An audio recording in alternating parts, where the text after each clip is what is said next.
अपने ही घर में न्यूजीलैंड के हाथों व्हाइट वॉश के बाद अभी बहुत बड़ा सवाल खड़ा हो गया है बॉर्डर गावस्कर ट्रॉफी और डब्ल्यूटीसी का फाइनल पे। इंडिया की पार्टिसिपेशन डब्ल्यूटीसी का फाइनल में इस साल शायद अभी बहुत डिफिकल्ट है जो फाइनल लॉर्ड्स में खेला जाएगा, क्योंकि जो पिछला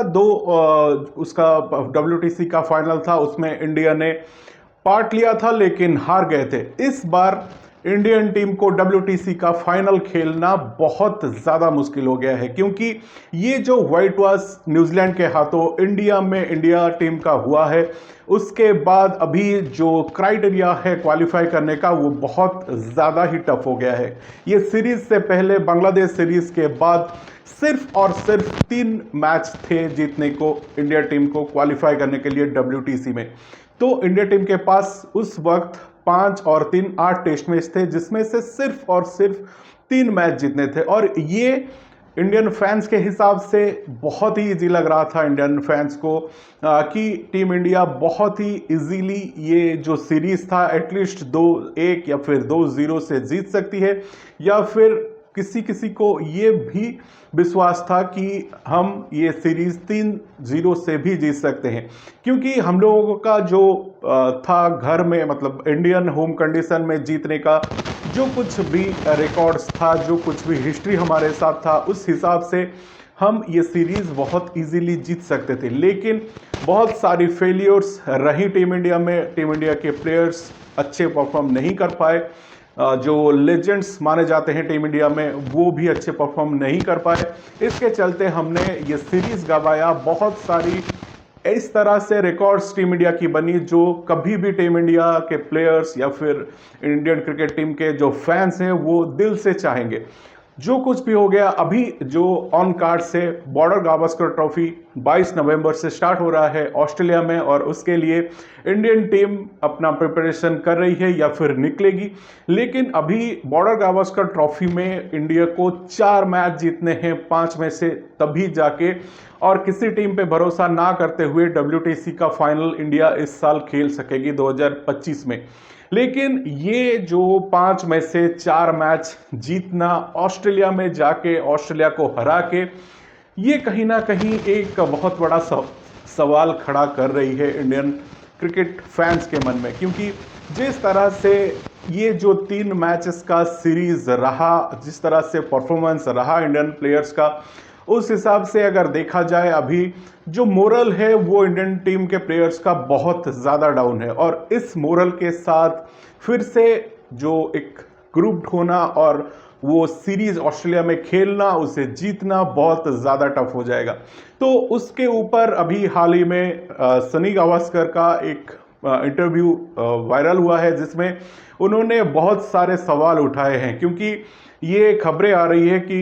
जो पहला टेस्ट या फिर हो सकता है दूसरा टेस्ट भी इंडियन कैप्टन रोहित शर्मा ना खेले, उनका कोई पर्सनल रीजन के कारण। तो सनी गावस्कर का ये कहना है कि अगर वो नहीं खेलते और तीसरे में वापस आते हैं तो उनको ये सीरीज जो है एक प्लेयर के तौर पर खेलना चाहिए, ना कि एक कैप्टन के तौर पर खेलना चाहिए। और ये सीरीज के लिए जो वाइस कैप्टन है उनको फुल टाइम ये सीरीज का कैप्टन बनाना चाहिए, क्योंकि जो प्लेयर्स खेलेंगे उनके मन में एक क्लैरिटी रहेगा कि ये सीरीज के लिए ये हमारे लीडर्स हैं, और लीडर कोई चेंज नहीं होगा बीच में आके। तो सनी गावस्कर का ये कहना है कि एक ये सीरीज एटलीस्ट जो बॉर्डर गावस्कर ट्रॉफी खेला जाना है उसके लिए वाइस कैप्टन को फुल टाइम कैप्टन ये सीरीज में बनाना चाहिए, ताकि रोहित शर्मा को भी एक मैसेज मिले कि अगर आप परफॉर्म नहीं करेंगे तो आपका भी जो प्लेस है वो डगमगाने लगेगा। और इंडियन मैनेजमेंट जो बीसीसीआई की तरफ से भी कुछ खबरें ऐसी है कि बॉर्डर गावस्कर ट्रॉफी के बाद जो सीनियर प्लेयर हैं टीम में, विराट कोहली, रोहित शर्मा, आर अश्विन, रविंद्र जाडेजा, मेनली ये 4 अभी बहुत सीनियर में शामिल हैं। तो इनके जो परफॉर्मेंस है उस पर रिव्यू किया जाएगा। ये खबर पहले से भी थी कि जो नवंबर 7 को अजीत अगरकर चीफ सिलेक्टर और कैप्टन मुंबई में बैठेंगे, जो गौतम गंभीर का अब तक का सफर रहा उस पर भी बीसीसीआई रिव्यू करेगा। लेकिन अभी जो खबर आ रही है उसमें ये आ रही है कि गौतम गंभीर के साथ ये 4 जो हमारे सीनियर प्लेयर हैं उनका जो परफॉर्मेंस है उस पर भी रिव्यू होगा। और हो सकता है कि अगर बॉर्डर गावस्कर ट्रॉफी में ये चारों प्लेयर का जो परफॉर्मेंस है वो अच्छा नहीं रहा तो कुछ भी हो सकता है बॉर्डर गावस्कर ट्रॉफी के बाद, क्योंकि ये कहीं ना कहीं एक स्ट्रिक्ट मैसेज भी है। क्योंकि आप सीनियर हैं, आप जो आपका परफॉर्मेंस है, रिकॉर्ड्स है, उसके ऊपर आप बहुत देर तक टीम में जगह नहीं बना पाएंगे अगर परफॉर्म नहीं करेंगे। और ये हर किसी के साथ होता है, ऐसा नहीं है कि सिर्फ इन लोगों के साथ होगा या फिर होने वाला है। क्योंकि आप एक अगर रन्स का जो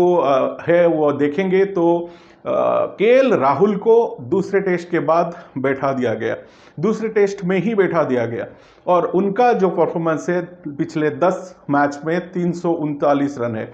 रोहित शर्मा और विराट कोहली का पिछले 10 इनिंग्स का टोटल क्यूमुलेटिव स्कोर है 325। तो अगर केएल राहुल को खराब परफॉर्मेंस के चलते टीम से बाहर रखा जा सकता है तो क्यों रोहित शर्मा और विराट कोहली को टीम से बाहर किया नहीं जा सकता।